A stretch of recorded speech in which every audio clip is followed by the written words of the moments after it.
माननीय सभासदों, माननीय अध्यक्ष जी,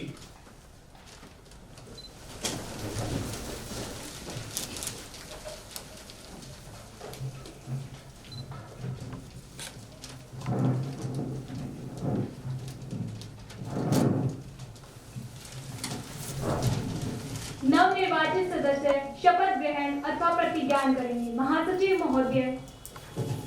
कुमारी प्रिया तिवारी, जो पश्चिम बंगाल के आसनसोल निर्वाचन क्षेत्र से निर्वाचित हुई है, अब शपथ ग्रहण अथवा प्रतिज्ञान करेंगी।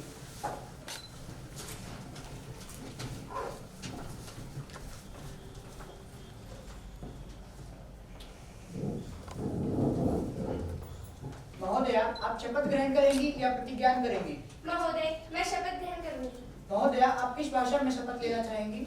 महोदय, मैं बांग्ला भाषा में शपथ लेना चाहूंगी।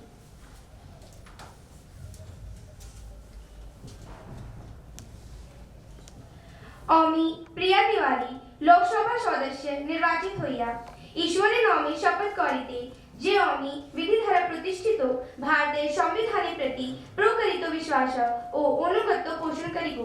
আমি ভারত সার্বভৌমত্ব সংহতি রক্ষা করিয়া চলিব এবং যে কর্তব্য ভার আমি গ্রহণ করিব চলিয়াছি তা আমি বিশ্বস্তভাবে নির্বাহ করিব।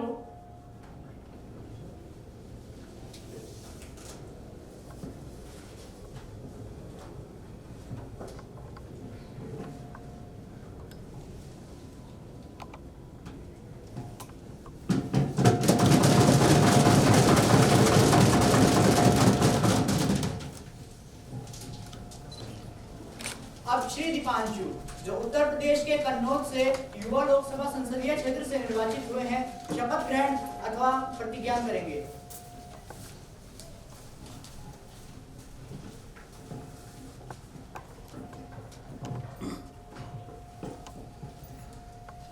श्री दीपांशु महोदय, आप शपथ ग्रहण करेंगे या प्रतिज्ञान करेंगे? महोदय, मैं शपथ ग्रहण करूंगा। महोदय, आप किस भाषा में शपथ लेना चाहेंगे? महोदय, मैं उर्दू भाषा में शपथ लेना चाहूंगा। मैं दीपांशु डागर, जिसे लोकसभा का रुकन मंतब किया गया है, खुदा के नाम से हल्फ उठाता हूँ कि मैं भारत की आईन पर जो कानून में मौजूद पाया है इतियाद रखूंगा और इसका वफादार रहूंगा। मैं भारत के इक़्तिदार आला और सलामियत को बरकरार रखूंगा और जिस ओहदे को मैं संभालने वाला हूँ इसकी फराइज को वफादारी से अंजाम दूंगा।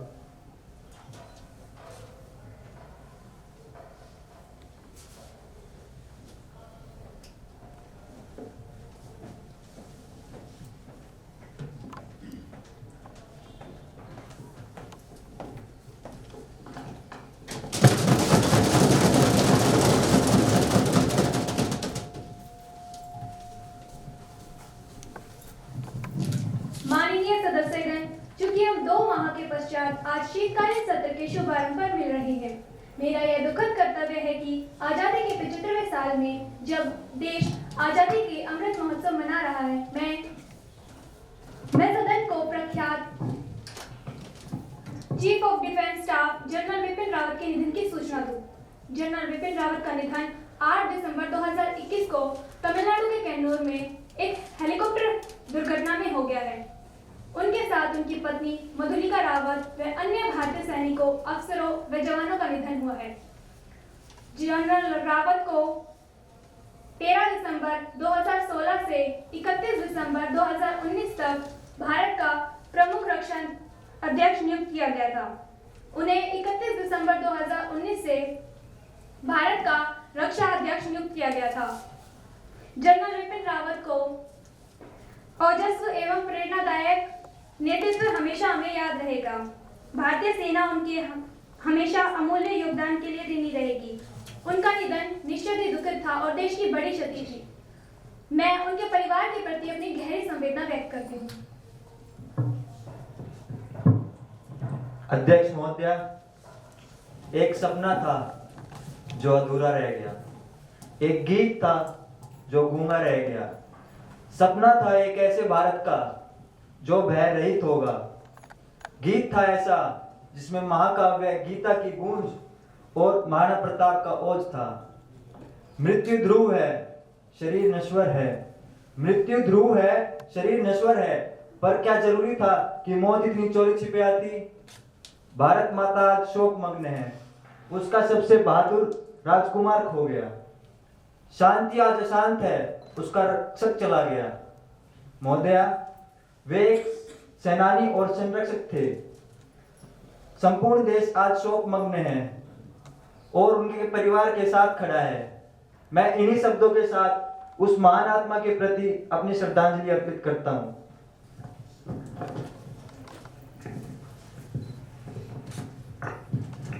महोदया, मैं आपके एवं सदन के नेताओं द्वारा अर्पित की गई श्रद्धांजलि में अपने दल को सहयोजित करती हूँ। मैं इस हादसे से व्यथित हूँ जिसमें हमने जनरल विपिन रावत, उनकी पत्नी और सशस्त्र बल के अन्य कर्मियों को खो दिया है। जनरल विपिन रावत ने पूरी लगन से भारत की सेवा की है। वह एक सच्चे देशभक्त तथा एक उत्कृष्ट योद्धा थे।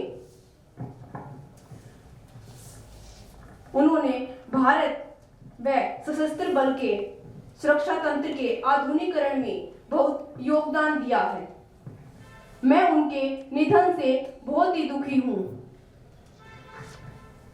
उन्होंने सशस्त्र बल के आधुनिकीकरण में बहुत ही योगदान दिया है। मैं उनके निधन से बहुत ही दुखी हूँ तथा मैं अपने दल को भी संयोजित करती हूँ।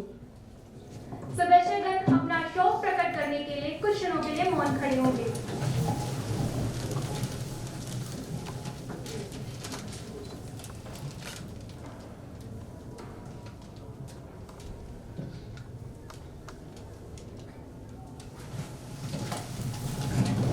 महासचिव शोक संतप्त परिवार को संवेदना संदेश भेजेंगे। जी महोदया। अब प्रधानमंत्री जी सदन को नए मंत्रियों से परिचित कराएंगे। अध्यक्ष जी, मैं आपके माध्यम से सदन में नए मंत्रियों का परिचय करवाना चाहता हूं। राज्य गृह मंत्री श्री राहुल शर्मा, कृषि मंत्री Shrimati Sonia, now question hour begin. प्रश्न संख्या 301 कुमारी पूजा। अध्यक्ष जी, क्या शहरी विकास मंत्री यह बताने की कृपा करेंगे कि क्या देश के नए संसद भवन को बनाने का खर्च बढ़ गया है? खैर, यदि हाँ तो तत्संबंधी ब्यौरा क्या है?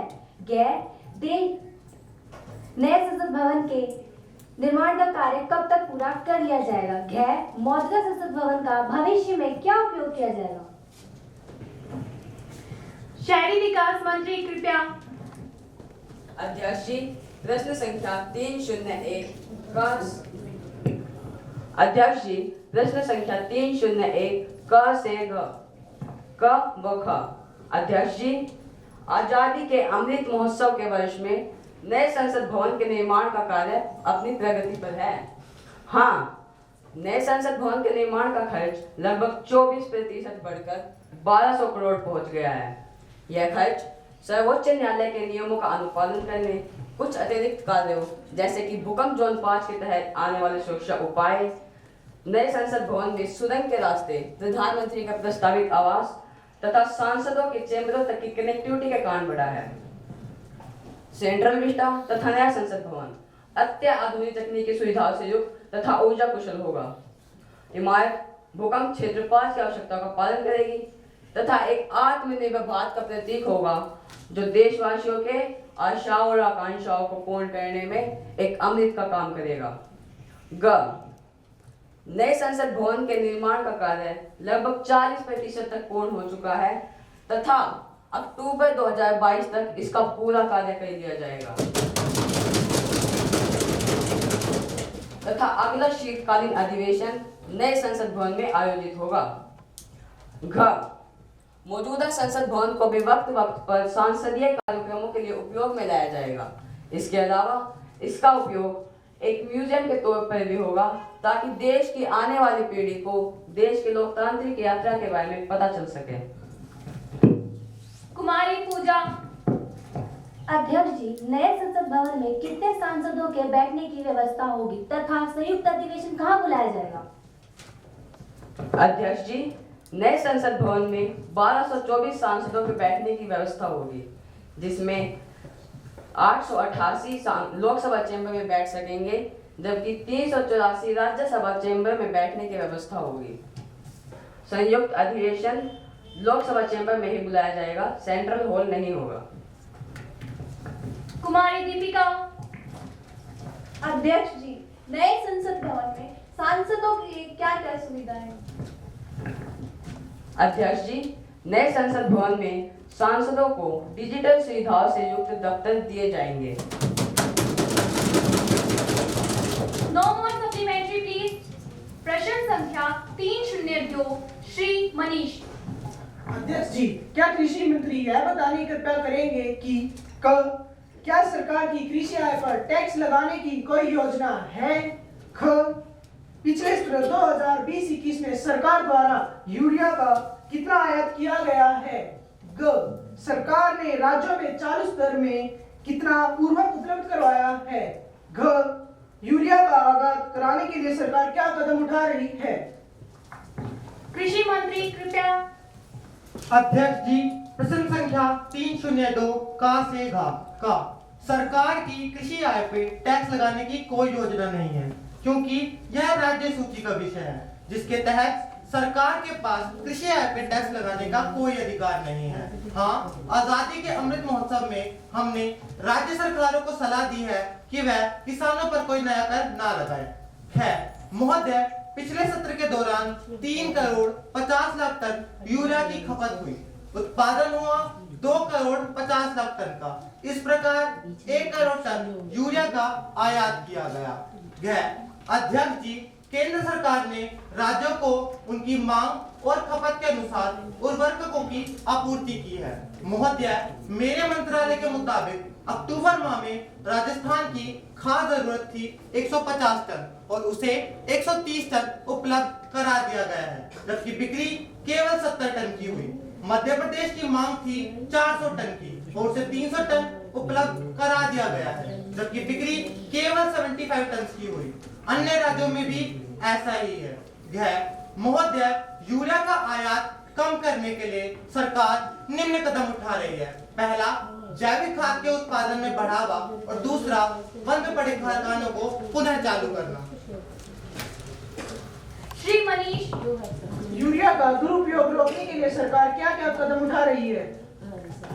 महोदय, यूरिया का दुरुपयोग रोकने के लिए सरकार नीम कोटेड यूरिया का प्रयोग करने जा रही है, जो टिकाऊ होता है और इसका दुरुपयोग भी नहीं होता।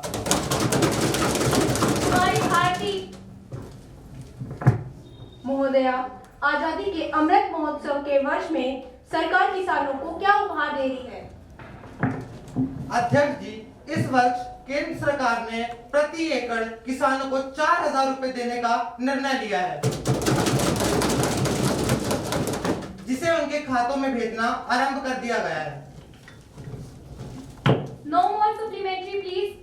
प्रश्न संख्या 303 कुमारी नगमा।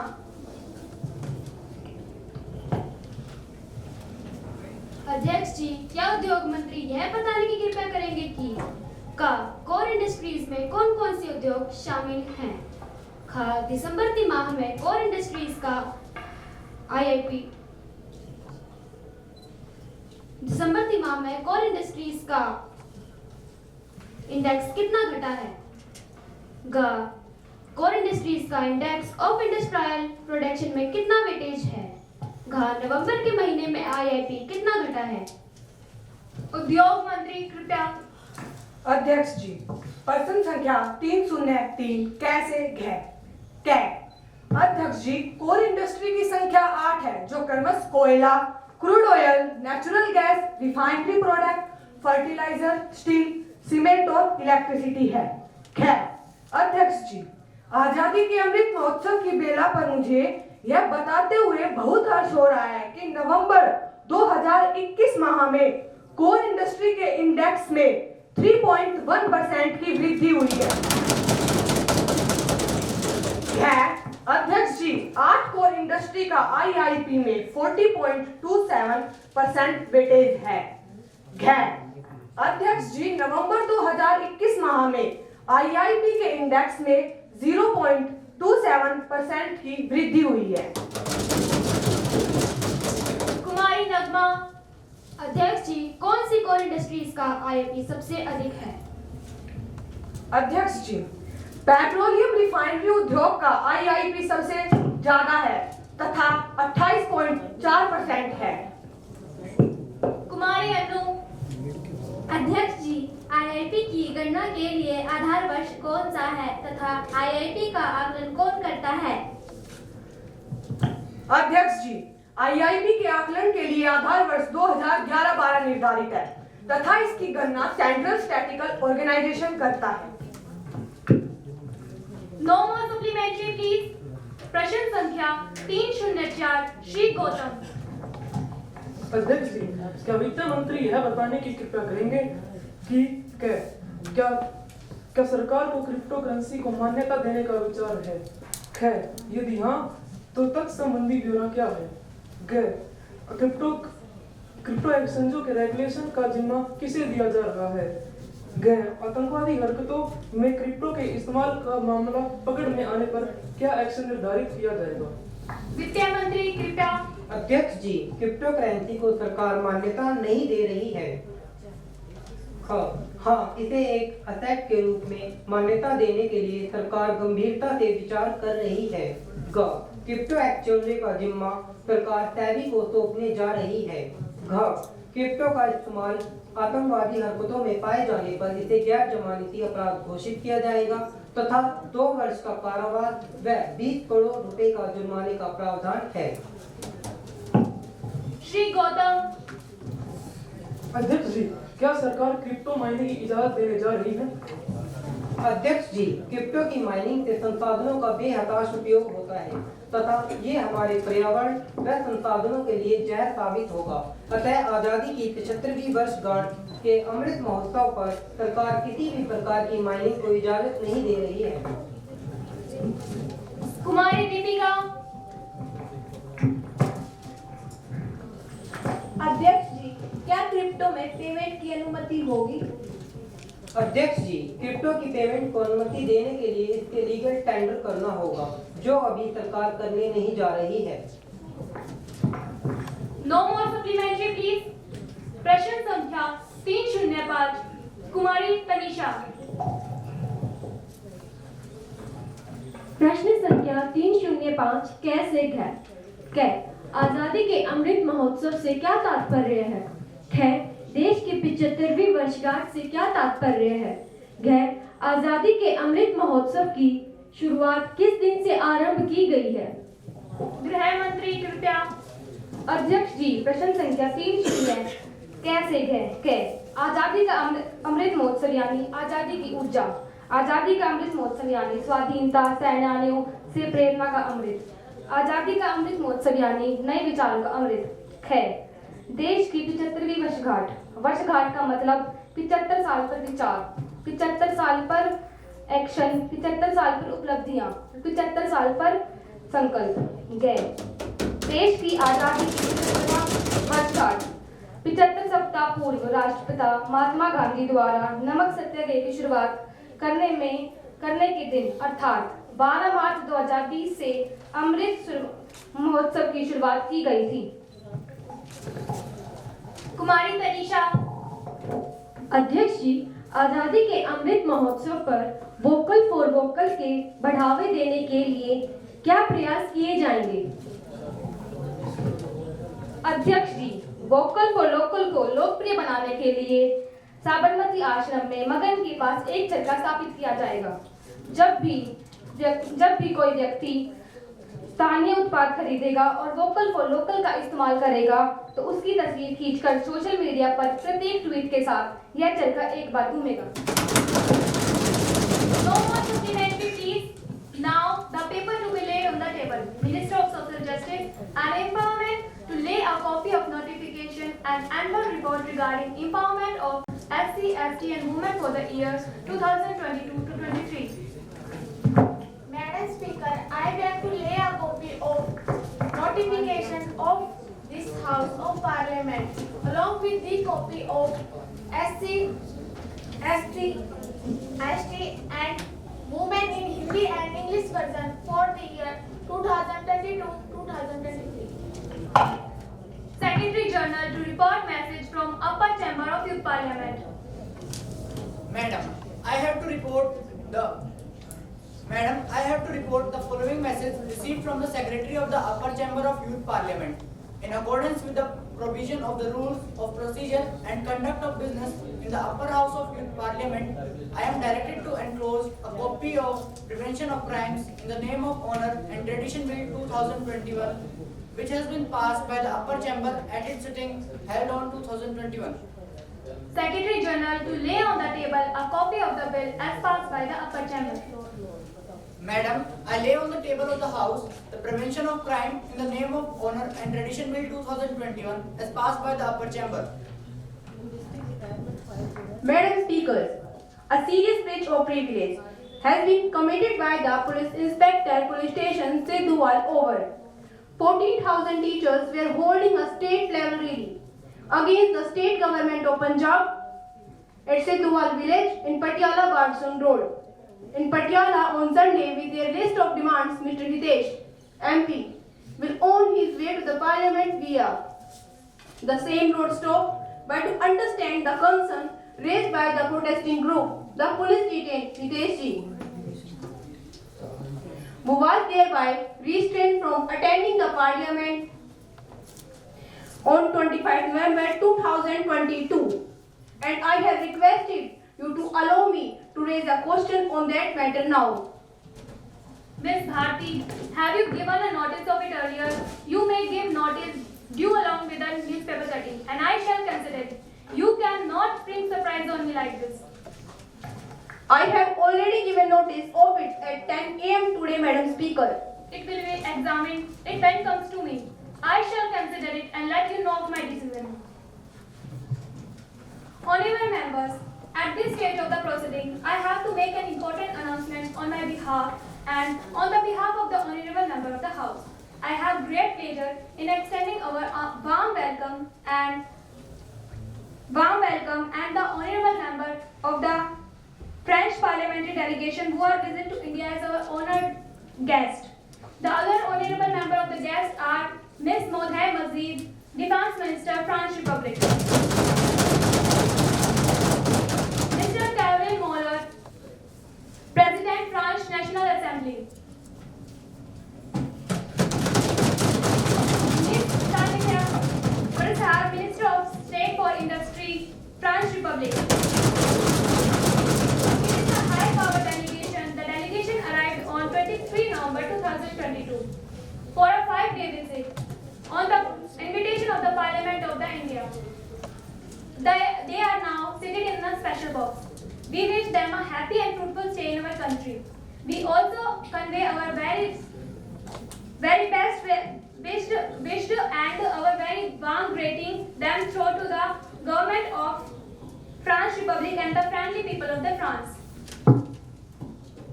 अब ध्यान आकर्षण प्रस्ताव पर चर्चा होगी। कुमारी तनिषा, कुमारी उपासना, कुमारी स्नेहा पर्यावरण मंत्री का ध्यान आकर्षित करेंगे।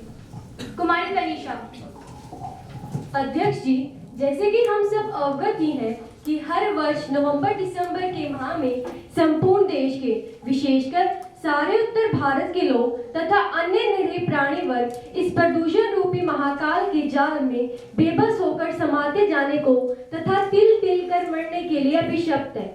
मेरा अनुरोध पर्यावरण मंत्री से है कि वो इस समस्या पर अपना वक्तव्य दें। पर्यावरण मंत्री कृपया। अध्यक्ष जी, मैं माननीय सदस्य द्वारा प्रकट की गई चिंताओं से सहमत हूँ। मैं मानती हूँ कि वर्तमान समय में प्रदूषण की निरंतर विकराल होती समस्या वस्तुतः हमारे लिए एक गंभीर चिंता की बात है।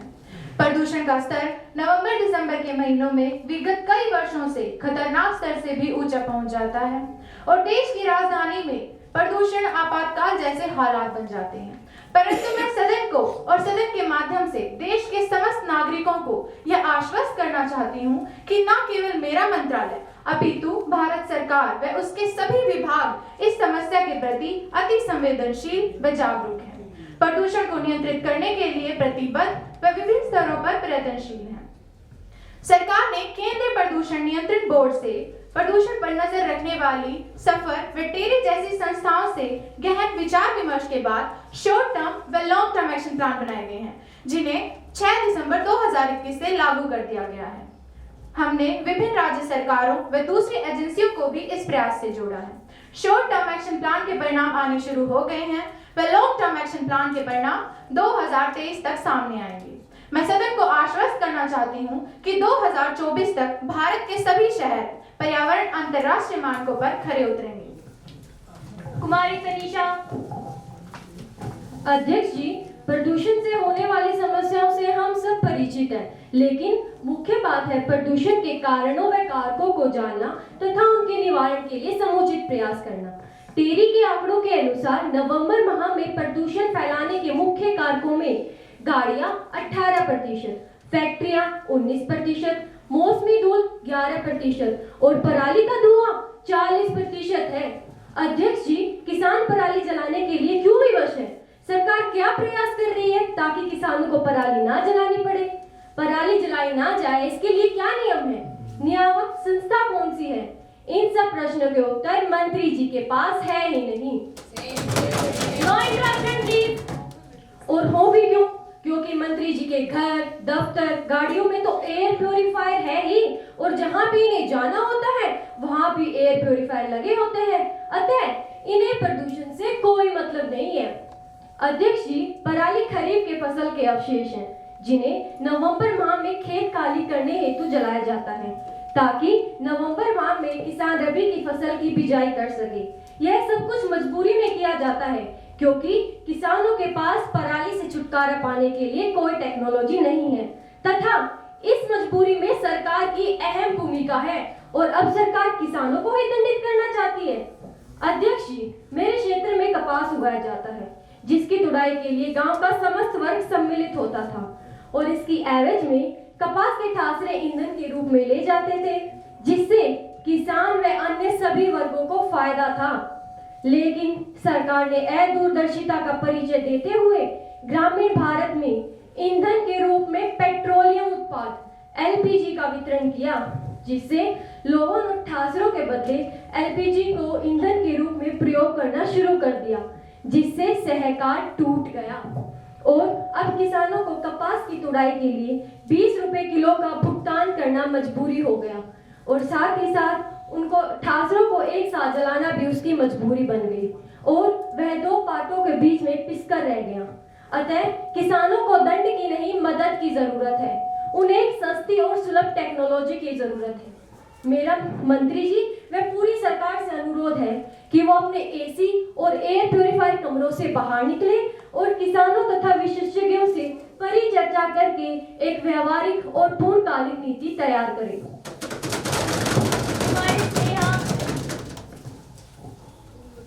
धुआं उड़ाते ना जाने कब सांसें खाली हो गई, धुआं उड़ाते ना जाने कब सांसें खाली हो गई, सिगरेट तो संजीवनी दर्शाती है, मुजरिम दिवाली हो गई। अध्यक्ष जी, क्या कहूँ, किससे कहूँ और क्या क्या कहूँ, यहाँ कोई सुनने वाला है ही नहीं। प्रदूषण के नाम पर, पर्यावरण के नाम पर तमाम तरह की बातें, वादे और आरोप प्रत्यारोप की राजनीति ही सब कुछ होती है, लेकिन जो होना चाहिए वो होता ही नहीं। हर वर्ष नवंबर का महीना शुरू होते ही अखबारों की सुर्खियां होती है, गंदा धुआं, धुआं धुआं पूरा भारत, घरों में फैला धुआं, प्रदूषण की इमरजेंसी, धुआंधार जहर, परिणाम विद्यालय बंद, एयरपोर्ट पर उड़ानें रद्द, जनजीवन का ठिठक जाना और एयर क्वालिटी इंडेक्स 500 के पार लगातार खतरनाक रूप से रिकॉर्ड बनाता हुआ। इस प्रदूषण से मैं, आप, हम सब तो मरेंगे ही, हमारे वनस्पति, जीव जंतु, पशु पक्षी सब घुट घुट कर तिल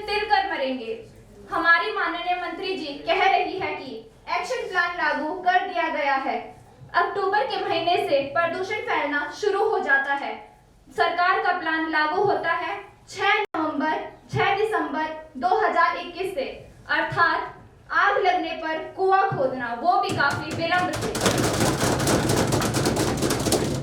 मंत्री जी, एक्शन प्लान पर गौर फरमाने की जरूरत है।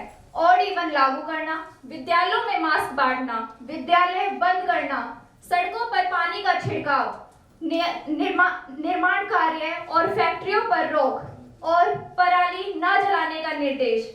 वास्तव में ये सब फौरी राहत के टोटके हैं। इन सब टोटकों से कुछ नहीं होने वाला। बेजुबान था, घुटता था दम, खोलता था खिड़की, अब खोलता हूँ खिड़की, घुटता है दम। Honorable Speaker, Madam, every winter we all experience the horror air pollution and it concerns us all. I am speaking on this issue as there is a tremendous urgency in addressing the issue of air pollution.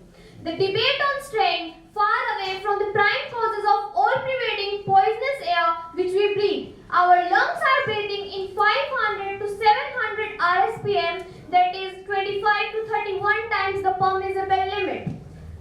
Mind you, the WHO standards of permissible RSPM level is 20. We have managed to create 13 out of the 20 most polluted cities in the world just because of this government lacking policies and affirmative actions towards controlling pollution.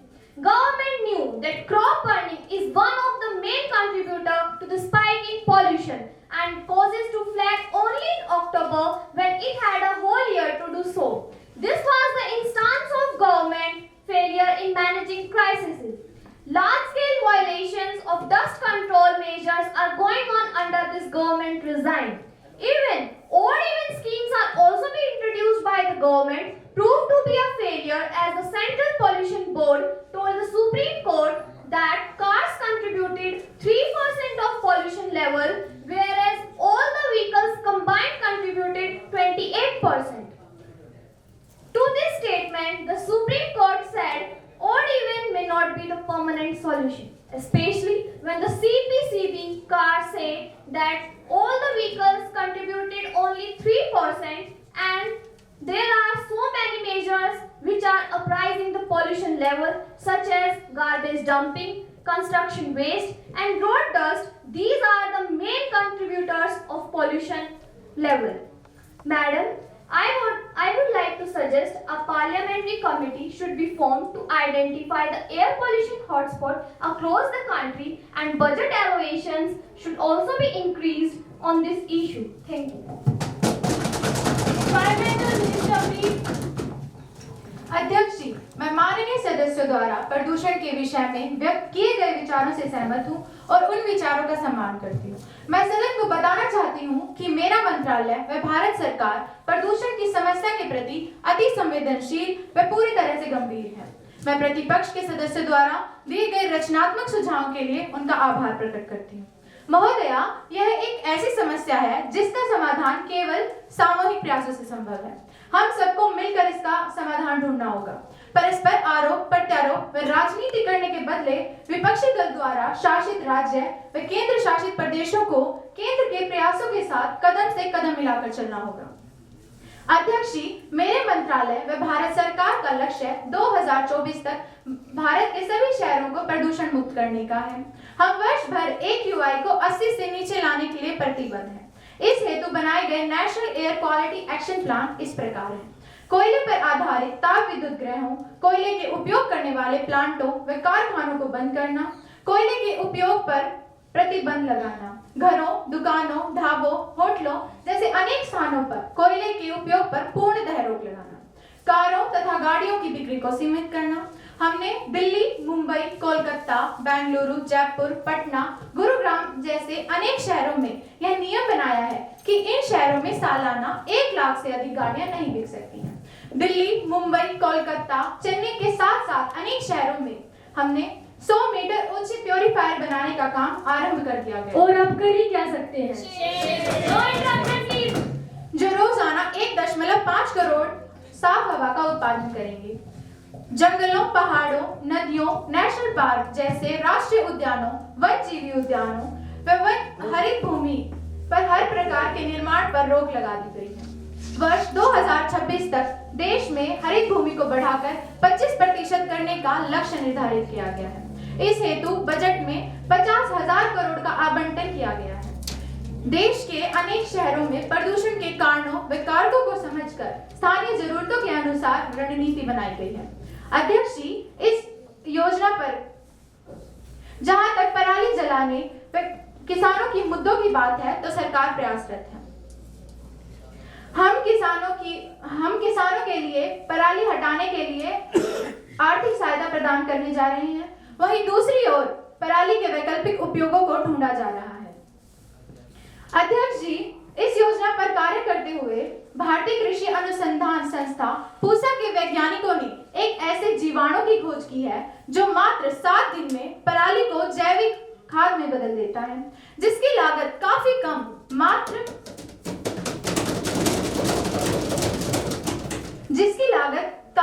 मात्र 20 रुपए प्रति एकड़ होगी। शीघ्र ही इसका उत्पादन शुरू करके किसानों को उपलब्ध करा दिया जाएगा। इसी प्रकार पराली के अनेक विकल्पों को ढूंढा जा रहा है। अंत में मैं यही आश्वस्त करना चाहूंगी कि खिज़ां की जर्द सी रंगत बदल भी सकती है, बाहर आने की सूरत निकल भी सकती है। अभी तो शुरुआत है अपनी ऐ नादान, बहुत जल्द ही सूरत बदल भी सकती है। माननीय स्वास्थ्य एवं परिवार कल्याण मंत्री विधेयक का पुनर्स्थापन करेंगे। श्रीमान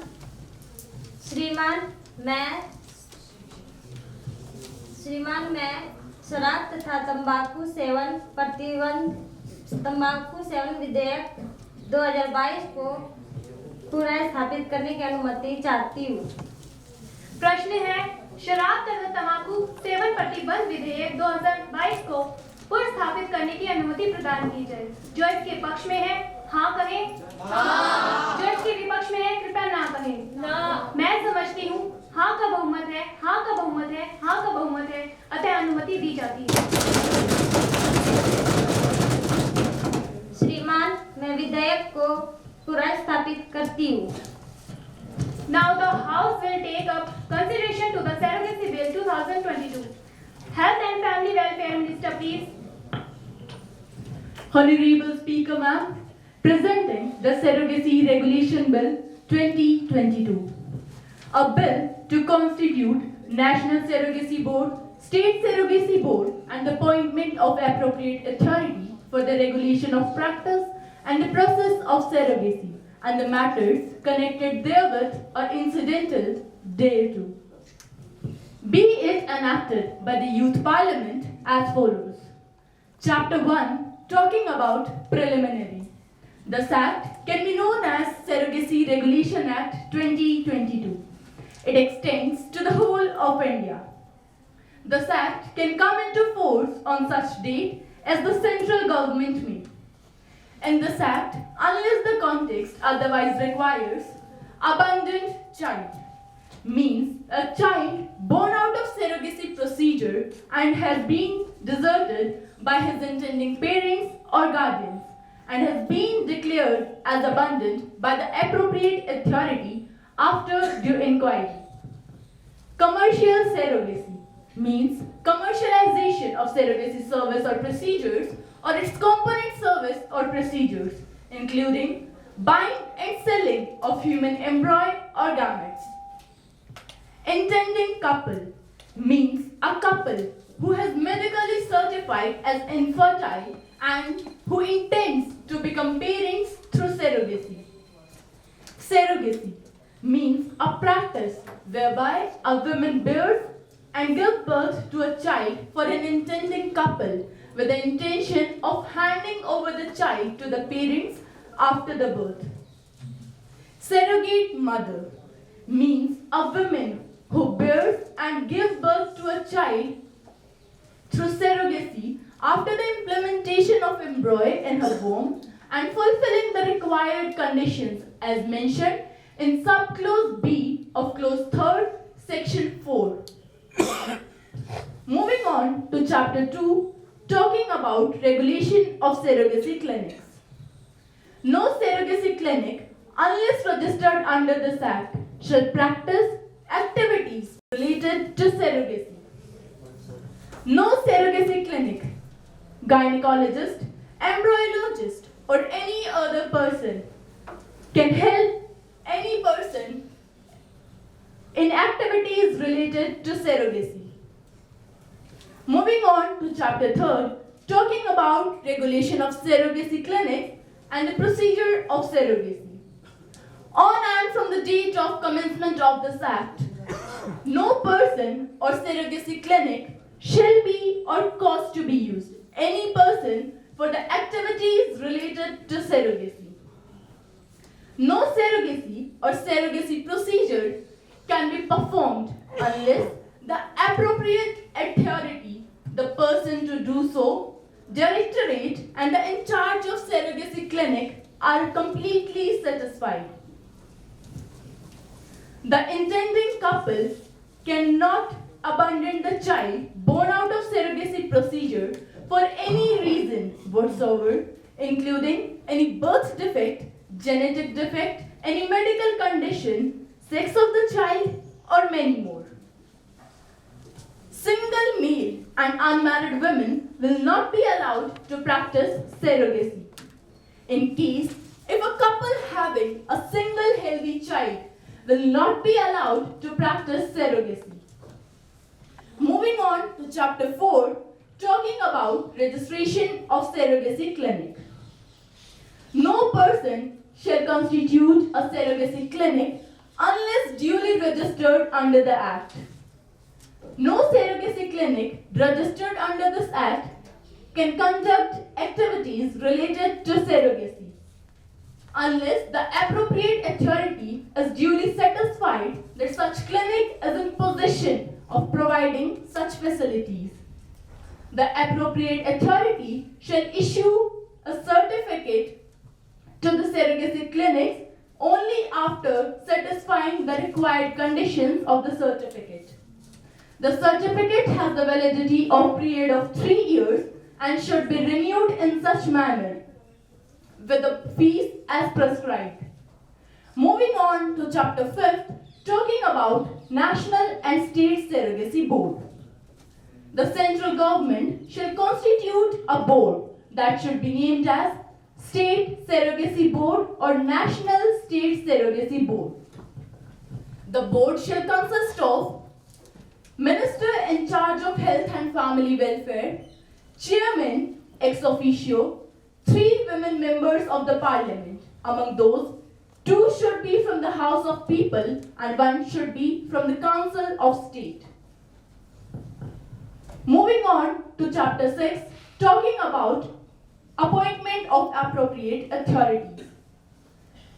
Within the 8 days from the date of commencement of this Act, the central government, by notification, shall appoint an appropriate authority for each of the union territory for the purpose of this Act. Within the 8 days from the date of commencement of this Act, the state government, by notification, shall appoint an appropriate authority for the whole of the state or one part of the state. The appropriate authority have some rights such as to grant, suspend or cancel the registration form of the surrogacy clinic. Moving on to chapter 7, talking about offence and penalties. As it is clearly explained in the above chapters about surrogacy procedure, the eligibility of surrogate mother, registration of surrogacy clinic and the procedure of surrogacy. Going against the rules and regulations of surrogacy will be a non-bailable offence for which a statement of 10 years of imprisonment and a fine of rupees 5 lakhs will be imposed. Miss Deepika. Thank you so much, Speaker Madam, for giving me this opportunity to speak on a very important surrogacy regulation bill. Madam, I have regard for Honorable Family and Health Welfare Minister, Miss Vidhi, and I congratulate Madam for coming out with this surrogacy regulation bill. Surrogacy is all about sacrifice and happiness.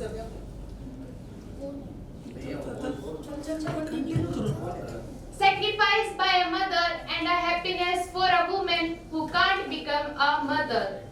Therefore, unfortunately, India has become a surrogacy hub for couples from the other countries. There have been many reports concerning ethical practices, exploitation of surrogate mothers, abandonment of children born out by surrogacy, and rackets.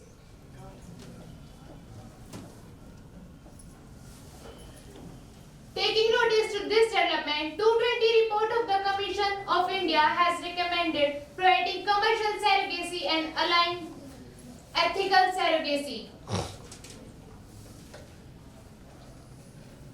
The bill defines surrogacy as a practice where a woman gives birth to the child for the intending couple with the intention to hand over the child after the birth. Once the bill is passed, there have been many laws to combat the exploitation of women's rackets involving intermarriages, human gametes and embryos. Our Honorable Minister introduced the bill to the rampant commercial with India fast becoming a hub. Surrogacy is a $400 million year business with 3,000 fertility clinics in Indian cities. I strongly believe that this bill will empower the women of Indian society protecting their fundamental rights, and I wholeheartedly support the bill. Thank you. माननीय अध्यक्ष महोदय, surrogacy विधेयक 2022 के बारे में मैं यह स्पष्टतया कहना चाहती हूँ कि जरूरत है भारी पर दूर नहीं हुई बीमारी। महोदय, यह एक अच्छा विधेयक हो सकता है, परंतु निम्न कमियां होने के कारण मैं इसका विरोध करती हूँ। इस बिल में यह अनिवार्य किया गया है कि सरोगेट माँ अपनी इच्छुक दंपति के निकट रिश्तेदार होनी चाहिए, उसका पहले से अपना बच्चा होना चाहिए तथा उसकी आयु 25 से 35 वर्ष के बीच में होनी चाहिए। अध्यक्ष जी, एक और, इस बिल में यह स्पष्ट नहीं किया गया है कि निकट रिश्तेदार में कौन कौन शामिल है, और वहीं दूसरी ओर मंत्री महोदय ये भूल गई हैं कि आज भारतीय महिलाएं भी अपनी शैक्षिक और व्यावसायिक प्रतिबद्धता को पूरा करने के बाद ही 30 से 32 वर्ष की आयु में विवाह करती हैं तथा उनका स्वयं का बच्चा होते होते उनकी आयु 35 वर्ष हो जाती है, जिससे सरोगेट माता का मिलना असंभव सा हो गया है। बिल में यह स्पष्ट नहीं किया गया है कि LGBTQ+ समुदाय, एकल अभिभावक तथा लिव इन रिलेशन में रहने वाले जोड़ों को इस विकल्प से पूरी तरह दूर रखा गया है तथा बहुत से लोगों को उनकी वैवाहिक स्थिति, लैंगिक तथा यौन पहचान, रुचि आदि को मनमाने रूप से सरोगेसी से दूर रखा गया है। बिल यह स्पष्ट करने में भी नाकाम रहा है कि निकट रिश्तेदार या मित्र जो संभावित सरोगेट माता करने को तैयार है, उसने वाकई अपनी सच्ची सहमति दी है या उस पर किसी तरह की जोर जबरदस्ती, पारिवारिक दबाव या प्रलोभन की वजह से तो तैयार नहीं किया गया है। अंततः मैं पूर्ण पुरजोर शब्दों में इसका विरोध करती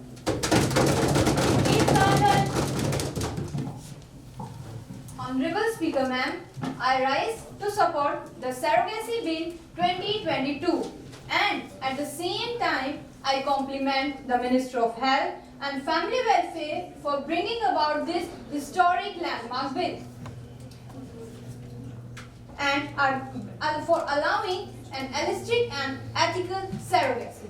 Ma'am, according to a study conducted in 2012 by CII, the size of Indian surrogacy was of $2 million per year. India had emerged as major surrogate hub. There have been many exploitations of surrogacy and they are treated like as slaves and sometimes not confined to human development, and sometimes they are forced into surrogacy, not being given proper nourishment, and they are not allowed to meet their relatives, and lastly paid negligible amount for their reproduction labor. In 2008, the Supreme Court of India in the Baby Manji Yamada versus Union of India case highlighted the lack of exploitation in surrogacy. In 2009, the Law Commission of India observed that the surrogacy arrangements in India were being used by the foreign nationals the lack of legal framework addressing surrogacy. This is all I had to say. Thank you. कुमारी साक्षी। अध्यक्ष महोदया, यद्यपि bill में मां के medical खर्च उपलब्ध कराने की व्यवस्था नहीं दी गई है, लेकिन इसमें गर्भधारण और प्रसव के उपरांत होने वाले जटिल मानसिक, मनोवैज्ञानिक और भावनात्मक श्रम को ध्यान में नहीं रखा गया है। इस विधेयक में प्रस्ताव दिया गया है कि मेडिकल खर्च का ध्यान रखा जाएगा, लेकिन इसमें कहीं भी सैरोगेट मां के मानसिक स्वास्थ्य की बात नहीं की गई है। निसंतान दंपति को संतान का अनमोल तोहफा देने वाली सैरोगेट मां पर ध्यान देने वाले रैगोन के अध्ययन के मुताबिक 26% संभावित सैरोगेट मां उससे पहले ही अपना गर्भपात करवा चुकी होती हैं। इसमें बताया गया है कि गर्भावस्था के दौरान मां और भ्रूण के बीच किस तरह से भावनात्मक जुड़ाव को भी बढ़ावा देता है। ऐसे कई मामले सामने आए हैं जिसमें सैरोगेट मां अपने जैविक बच्चे को सौंपने से इनकार कर देती है। व्यावसायिक सैरोगेसी प्रतिबंध से ऐसा प्रतीत होता है कि विधेयक में महिलाओं को लेकर कई धारणाएं बनाता है। इस विधेयक में पारंपरिक धारणा को बल दिया जा रहा है, जिसमें महिला को एक स्वाभाविक रूप से बिना स्वार्थ के बच्चे का पालन पोषण करने वाली माना गया है। इस खास धारणा को परोपकार की ओर में प्रसारित किया गया है, लेकिन इसे घरेलू गतिविधियों, देखभाल और बच्चे को गर्भ में रखने जैसी गतिविधियों को भावनात्मक रूप से जोड़ा गया है, जो आर्थिक पहलू से दूर होती हैं। सैरोगेट मां को जिस परिश्रम से गुजरना पड़ता है, उसे एक अलग तौर पर रखा गया है, जिसमें उसके खतरों को भी उपेक्षित कर दिया गया है। जैसा कि रेसेली बेर ने कहा है कि एक संतानहीन मां की समस्या ज्यादा बड़ी होती है या फिर एक सैरोगेट मां की, जिसे अपनी कोख में पलने वाले बच्चे को किसी और को सौंपना पड़ता है। इस सवाल का जवाब तब आसानी से मिल जाता है जब एक सैरोगेट मां को एक व्यक्ति से हटा दिया जाता है और उसे महज एक कोख के रूप में देखा जाता है, जो कि किराए पर उपलब्ध होती है। मेडिकल मुआवजे का बिंदु न तो कॉन्ट्रैक्ट में बहुत स्पष्ट होता है और न ही कथित लिखित सहमति में, जो सैरोगेट मां से उपलब्ध होती है। इस तरह सैरोगेट मां के शोषण की पर्याप्त गुंजाइश बनी रहती है। अतः मैं इस विधेयक का पुरजोर शब्दों में विरोध करती हूँ। Honorable Speaker, ma'am, opposition leaders have raised their issues on some of the key points. Now, I would like to clarify them one by one. First of all, according to the Surrogacy Bill 2022, the close relative is most likely to be a sister-in-law from both maternal and paternal side of an undivided family or any other relative, satisfying the needs of state and national surrogacy board. Secondly, the age of surrogate mother is set to be 35 years, so that there will be no adverse effect on the health of the mother. Thirdly, commercial surrogacy can be conducted only under the guidance of LGBTQ, single parent, living in couple, so all these have been kept away from this option.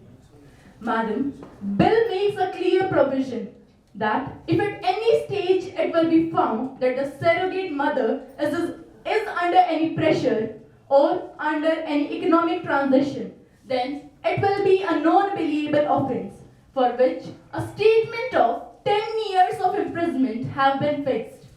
Lastly, the surrogate mother may have emotional attachment with the unborn child, which is why surrogate mother is most likely to be a close relative.